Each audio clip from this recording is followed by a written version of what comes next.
अरे असं एकमेकांच्या तोंडाकडे काय बघताय आणि असं घाबरून कसं चालेल?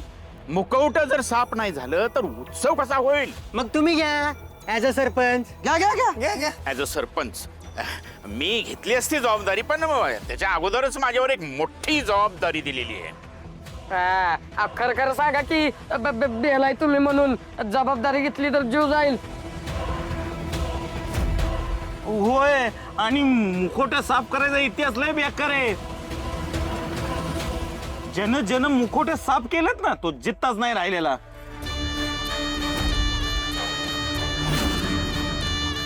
अरे मुखोटे साफ करणं म्हणजे सैतानाची सेवा करण्यासारखं आहे. आणि सरपंच तुम्ही जर गेलात ना तुमच्या खुर्चीला वारीस कोण? अरे मी आहे ना.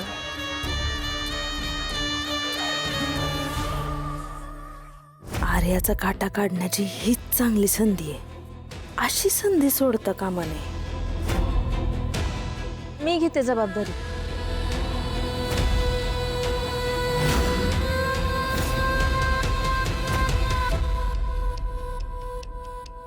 मुखवटे साफ करायची पण आणि सांभाळायची पण.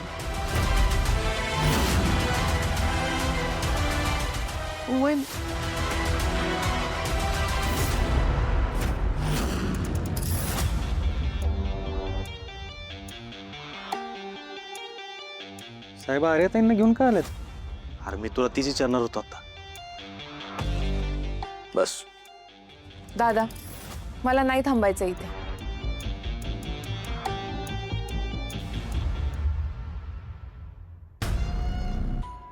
दादा, लहान आहे का मी तुझ्यासोबत असं तुझ्या कामाच्या ठिकाणी यायला?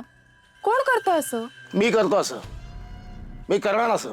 तू कायम माझ्या नजरेसमोर राहावी म्हणून चाललंय माझं सगळं. तुझी सेफ्टी माझी प्रायोरिटी आहे. ऐका, पोलिसांना सहकार्य करा. दादा, पण आता घाबरून मी जगणं सोडू का? मला सांग, तू तुझं काम सोडून 24 तास माझ्यावर पाळत ठेवणार आहेस का? की मी माझे सगळे काम धंदे सोडून इथे 24 तास येऊन बसू? तुझ्याशी बोलतीये मी दादा. मला माझं आयुष्य आहे, करिअर आहे, प्रिव्हसी आहे, याची नजर काही देत राहणार नाही मी. झालं बोलून? आम्हाला सवय असते हे सगळं असलं ऐकायची. पोलीस म्हणजे काय जादूगर नाही, घडला गुन्हा की लगेच पकडायला. त्याची काय प्रोसेस असते. भाषण चांगलं होतं, मला नाही आवडलं. धन्यवाद.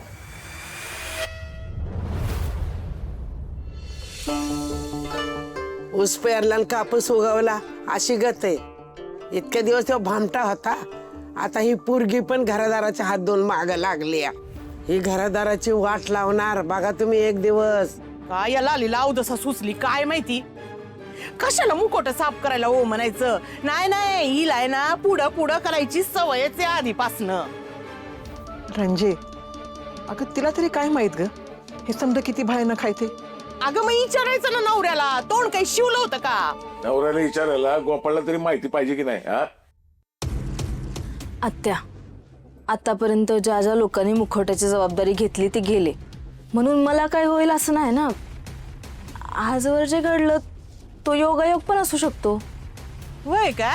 योगायोग असू शकतो. लय सुरू सुरू तोंड चालतंय ग तुझं. तर तुला काय माहितीये या उत्सवाबद्दल? हा, सांग ना जरा. अगं हे मुखवटे साफ करणं किती घातक आहे माहितीये का तुला? राक्षसाची शक्ती जागृत करतीये तू. बाई, आधीच घरावर संकट कमी होती, ती आणखीन एक संकट उरावर घेऊन बसली ही. रंजना आत्या, काही बोलू नका, सगळं ऐकून नाही घेणार मी. आओ, तुम्ही तुमच्या शब्दात सांगा. मी जर परत ह्यांना काही बोलले ना की माझं तोंड दिसतं मग. होय का? काय बोलणार होती का तू? बोलच की. आई आई आई आई शांत हो, शांत. उगाच वाद घालू नका. आता घेतली ना जबाबदारी, पार पाडू. बघू पुढं कायची होईल ती होईल. गावच्या भल्यासाठीच करतात ना लालीजी, आणि अशानं गावचं संकटच जाणार आहे की. करा काय पाप पुण्य करायचं ते. हे मुखवट साफ करायला घेतल्यात ना म्हणजे गावात नक्की काहीतरी वांगाळ होणारच आहे. तुम्ही सगळी तयार राहा ना, आता आपापलं जीव वाचवा. बघा, माझं पटत असलं तर घ्या, नाही तर द्या सोडून. आता ह्या उत्सवाचा परिणाम भोगायला तयार राहा समधी जण. वांगाळ वांगाळ घडणार आहे काहीतरी नक्की गावात. राक्षसाची सावली पडली आहे गावावर, कुणीतरी नक्की जाणार, मरणार आहे कुणीतरी.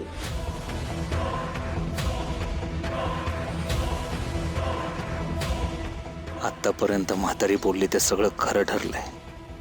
या उत्सवात खरंच कोणाचा बळी गेला तर हा जो कोणी आहे तो या उत्सवात नक्कीच ऍक्टिव्ह होणार. त्याला शोधावं लागेल.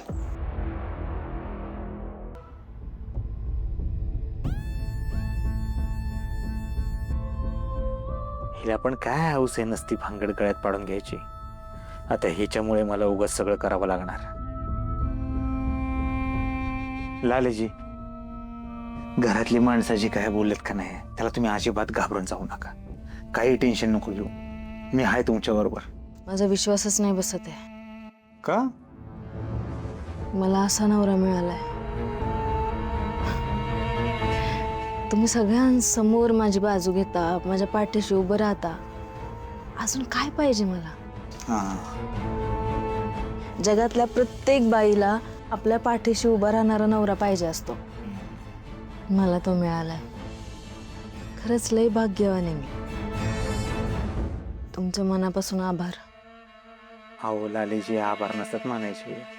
आभार मानले का नाही नात्यात दुरावा निर्माण होतो. ते शक्य नाही. मी आपल्या दोघांमध्ये कधीच कुठलाच दुरावा येऊ देणार नाही. आणि तुम्ही कायम माझ्या सोबत असणार याची खात्री आहे मला.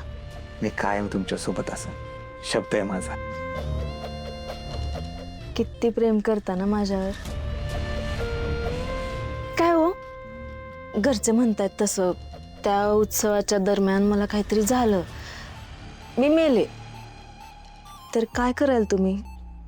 दुसरं लग्न कराल? तू मेलीस ना तर या सगळ्या कटकटीतून तरी सुटेल मी. अहो, हं?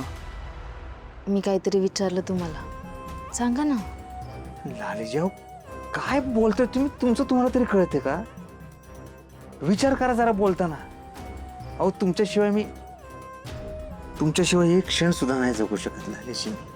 तुम्हाला माहित नाही माझं किती प्रेम आहे तुमच्यावर. तुम्ही काय काळजी करू नका बरं. तसं काय झालं का नाही, मी आहे. मीही तुम्हाला तिकडनं परत आणेन. मला माहिती आहे तुम्ही माझ्या मरणाची वाट बघताय. आयता वाटेतला काटा बाजूला होतोय म्हणून तर तुम्ही मला अडवत नाही आहात. पण घाबरू नका, ही लाली एवढ्यात मरणारी नाहीये. वाटेतलं काट अलगद बाजूला काढणारी आहे. आजकाल या लालीच्या बोलण्यासारखं प्रेम, आर्या, मी, दुरावा असे शब्द असतात. हिला काय माझ्यावर संशय आलाय की काय? तसं असेल तर मला जरा सावध राहावं लागेल आणि या लालीचं जरा मन जपावं लागेल.